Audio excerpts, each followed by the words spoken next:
item on the agenda.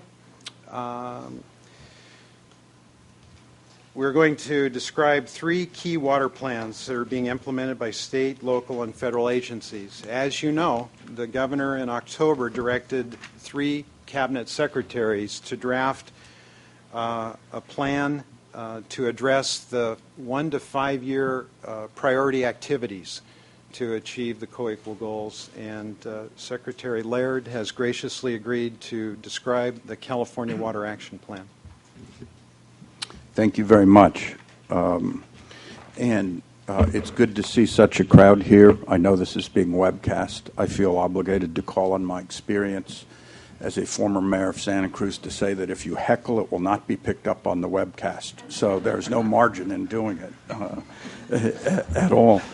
The Water Action Plan is actually a perfect place to start today, because if you look at a lot of the history of water issues within state government, it is dealt with in lots of silos where people take their individual interests and act on them, and they don't try to work and coordinate together.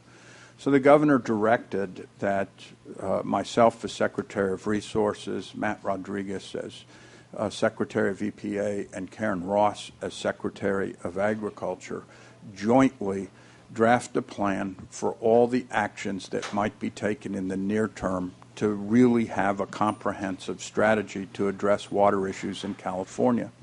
And to say it colloquially and simply, the Bay Delta Conservation Plan is there to try to address the dual goals.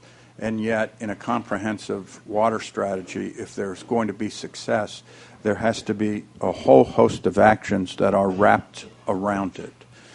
And so that is what we did. And the many agencies participated with us in doing it. One is the Stewardship Council. We are very grateful for the comments and the participation in the preparation and finalization of the report from the Stewardship Council, as well as most of the people that are represented around the table and in the audience. And there were really 10 different things that formed the core of the actions of the Water Action Plan: to make water conservation in California a way of life, to increase local and regional self-reliance, to achieve the co-equal goals of the Delta, to protect and restore important ecosystems, to manage and prepare for dry periods, to expand water storage capacity, to provide safe drinking water for all communities, to improve flood protection, to increase operational and regulatory efficiency, and to identify sustainable and integrated financing opportunities. And it's been very significant because this plan was developed before the drought moved to such a critical stage. And in response to the drought, it was great that there was this coordinated effort developed, because it's also been reflected in the same way in the response to the drought. So when the Drought Task Force, which is interagency and trying to cut through all the differences between the agencies, went to Willits, which essentially is the largest community in California that without any intervention was likely to have its water system go dry within 60 or 90 days. There is an emergency intertie being built there, funded by the State Department of Health and Clean Drinking Water, being laid by low-grade correctional inmates, supervised by CAL FIRE, and with the U.S. Department of Agriculture indicating that they were going to also provide grant money and support. And so the relationships and the spirit that were developed in the Water Action Plan is reflected in the response to the drought in exactly that same way, with people moving together.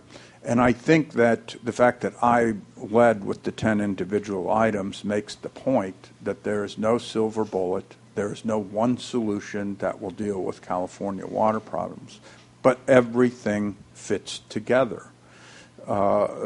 Because conservation as a way of life is really significant. It is really hard, and when I was in the legislature, I did a whole host of conservation bills over 6 years, but one of them said that you could not get Proposition 84 grant monies to look at new water supply unless you had best practices in place for water conservation, that the state was not going to pay you to develop more water unless you could demonstrate you were managing your existing sources as efficiently as possible to try to link those things together. And it is, one time I said on the floor of the legislature that south of the Tehachapies, they've grown by 4 to 5 million people in the last generation on less water.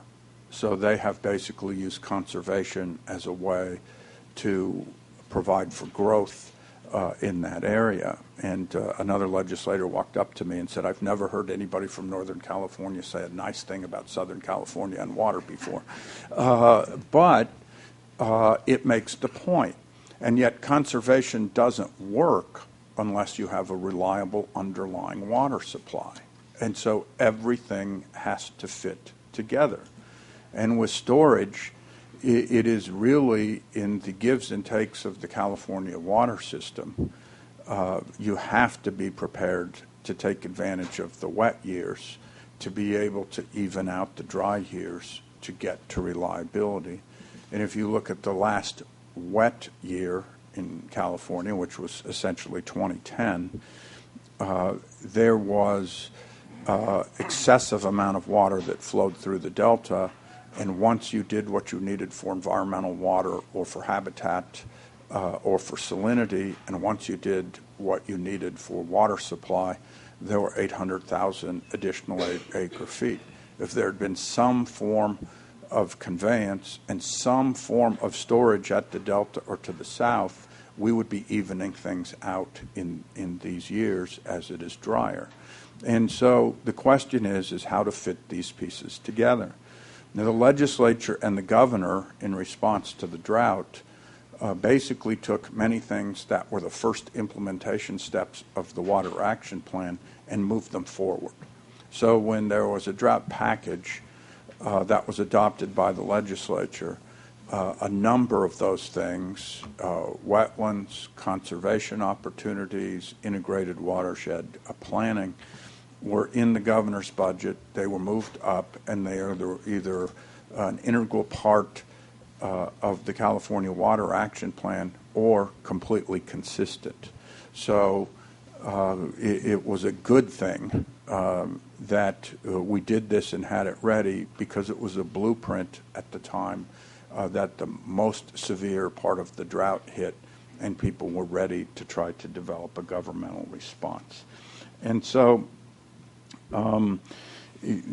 this implementing the Water Action Plan will be very helpful to the goals that are here for the Stewardship Council, the people around the table, and it's something that we intend to work with the agencies and move forward on. And there's lots of discussion on the best ways to do it, which I think will come up here, and we really look forward to working with all the stakeholders in this room, the Stewardship Council, and other people in implementing the plan. And I would just suggest that if you haven't, you can access it through the resources webpage. And while delivering to science for modeling 57 species that are threatened led our EIR in the Delta to go into tens of thousands of pages, this was really all through the process between 17 and 20, and something that is very understandable and very accessible, and is something that would be a good blueprint for all the actions that we have to take. So I appreciate the chance to present, and I would be happy to answer any questions that anybody might have. John, thank you for that presentation. I think in the